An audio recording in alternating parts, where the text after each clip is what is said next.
Okay, Sherry. I'm at the end of my row. I hope you can see this. I'm using my camera and I can't see what I'm doing when I'm recording. But I'm at the end of my row, and you see I have a loop drawn up on my yarn. And here's my second color, is going to be gray. Just so happens it's the only two I have down here. Alright, so with your hook inside your working yarn, and you can do it on either side. This is the side, because that's the side I ended on, so this is the side I'm on. I just take, as you can see, it's just hanging from my finger. I didn't make a slip knot. Yarn over it. I pull it up through the loop that's on my hook already.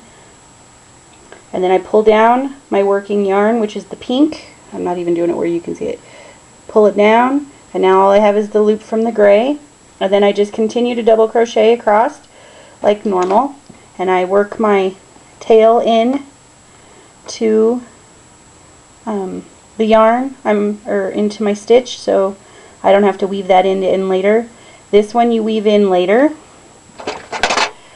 And now I'm going to go across in the gray for a few stitches. Give me a second here.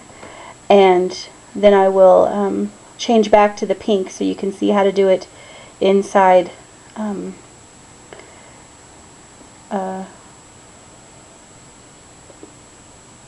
pull that tighter, inside a working row instead of at an end. Both methods are good to have. You don't want to just be able to change yarn colors at the end of a row. If you run out of yarn in the middle of a row, this is what this is good for.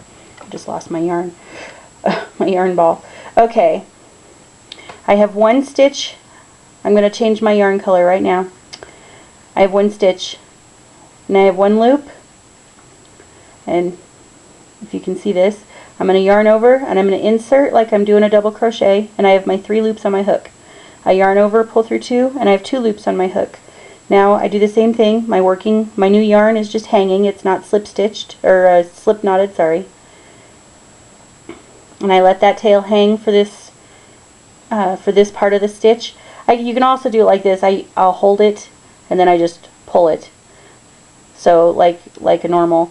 And then you pull your previous working yarn. I'm going to pull my gray. It's nice and tight. It looks like it's part of the previous yarn over pull through thing. And then when you pull through those other 2 loops, you have that stitch as a whole stitch. Now you can just continue on, and I usually crochet over my tails. You can pull that loop a little. Don't pull it too much or you'll make it so tight that it disappears, but you can pull it so that it's even with the others. But then I wouldn't pull on that particular tail anymore. The gray tail though, or the previous working yarn's tail, won't be an issue because you're just hiding a stitch that's already hidden. So anyway, and that's how you do that. I hope it makes sense.